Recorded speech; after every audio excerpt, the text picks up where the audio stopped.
So I got an EOS-R just before lockdown happened in the UK, and then lockdown happened. I lost all of my 2020 freelance work, and so I had this camera, but no projects to test it out with. So like many creatives, I too decided to make a lockdown short film, which I eventually called Rocket Girl. I always dreamed of going into space. Can't keep doing this. I'm sick and tired of lying to her. What do you expect? What do you want from me? 5, 4, 3, 2, 1. Lift off. Have lift.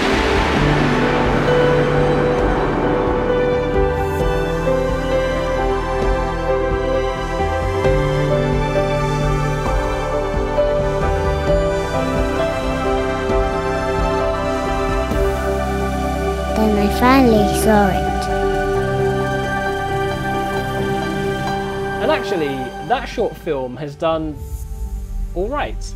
It's been selected for a number of film festivals, it was featured in our local online news, and we're actually, right now, as of this moment, trying to turn it into a kid's book via Kickstarter. So I've actually teamed up with artist Sebastian Chow, who has designed and illustrated this amazing looking book. So if you want to get something unique, it's only on for another 20 days or so. I'll leave a link in the description below, so please do go and check that out. Share it out and support that project. Anyway, when it comes to video on the EOS-R, there are a number of options available to you by way of frame rate, video resolutions, and bit rate. First up, you have 4K up to 30 frames per second, 1080 up to 60 frames per second, and 720 that allows you to film at 120 frames per second. And for bit rates, the 4K 30p video outputs 480 megabits per second, 1080 60p video has a bit rate of 180 megabits per second, and that 720 120 FPS has a video bit rate of 160 megabits per second.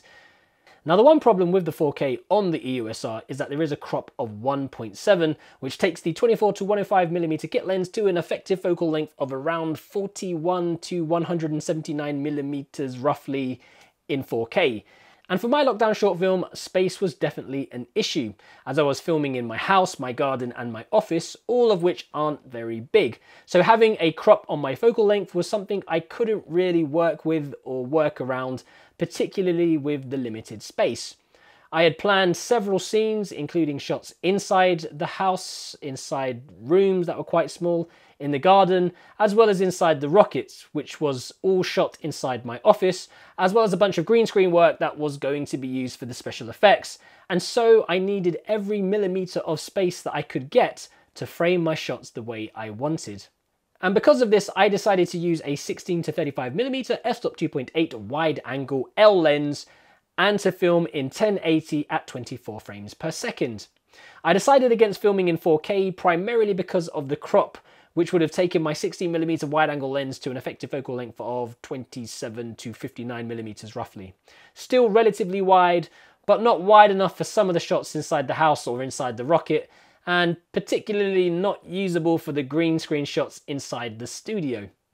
I also decided to use the CLog or Canon log option on the EOS-R to film in. Now CLog extends the dynamic range of your camera, essentially retaining details in the highlights and the shadows, allowing you to better color correct in post-production. And I also shot this in 8-bit. Now the EOS-R also has an external 10-bit option that can be output to an external recorder, and I would have loved to have shot my short film with that option, but unfortunately I didn't have access to an external recorder at the time. Now when it came to sound, most of the dialogue for my lockdown short film was recorded later on, but for the odd scenes where live audio was required, I plugged directly into the mic input of the EOS-R using a Rode mic and Rode extension cable connected to a boom pole. And the EOS-R is actually really great in this area, as you can physically do a sound check via the headphone jack, and you can set the sound levels in the camera to avoid any peaking. Another great thing about the EOS-R is its size. It's compact and lightweight, which means that it's easy to mount onto sliders and jibs and gimbals like the Ronin S, for example, And again, this was perfect for a couple of the scenes where we needed some controlled movement. Now, one of the things I think I could have spent a little more time on for this short in particular was the way I lit a lot of the scenes. Now, for the EOS-R, I kept my ISO to about 800, but what I should have done was overexposed by +1 on a lot of the darker shots, as I lost a lot of the details in the scenes. But this was more an oversight on my side as opposed to a limitation with the Canon EOS-R. I've already written the second short film, the sequel to this, Rocket Girl 2 Mission to Mars. But for this film, I really want to take it to the next level. So I may also create a Kickstarter or Indiegogo campaign in the future to fund some better props, maybe some better kits, better lights. And one of the things that I would particularly like to have a go using on the EOS-R is that 10-bit external recording option using something like the Atomos Ninja 5. Or maybe even trying out the Canon R5 or the newer C70. And also, hopefully, not have to film everything inside the house, actually go to some different locations and film there. Now, off the back of the Rocket Girl short film, I also created a 1 hour and 21 minute Skillshare course on resource filmmaking. And in that course, I really go in depth in the whole resource filmmaking world, talking about idea generation, using the resources that you have available to you, scripting, storyboarding, actors, props, funding, post-production, sound design, music, absolutely everything. And if you want to go check that out, I'll leave a little link to it down in the description below. So with the Canon R5, R6 and C70 now released, should you be thinking about getting or using an EOS-R for your filmmaking? Well, like me, you can definitely use it for your indie filmmaking projects, and maybe even for something more. I recently found out that some scenes from Iron Man 2 and Captain America were filmed using the 5D Mark II. And also, The House Season 6 final episode was filmed completely on the Canon 5D Mark II. And these are massive productions with millions of viewers. And in the EOS-R, you have a faster processor, a larger sensor, and larger video resolutions. So you might even be able to use it for more polished productions like feature films.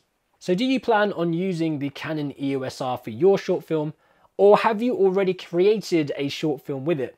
Feel free to let me know down in the comment section below. And if you have created something with the EOS-R, like a short film or even a feature film, do put a link in the comment section so I can go and check it out. I'd be really interested to see what you guys are creating with this camera. So that's it for me today, guys. Thank you so much for watching. All that's left to say is stay creative, stay safe, imagine, implement, and inspire. And I'll see you next time on KaiCreative.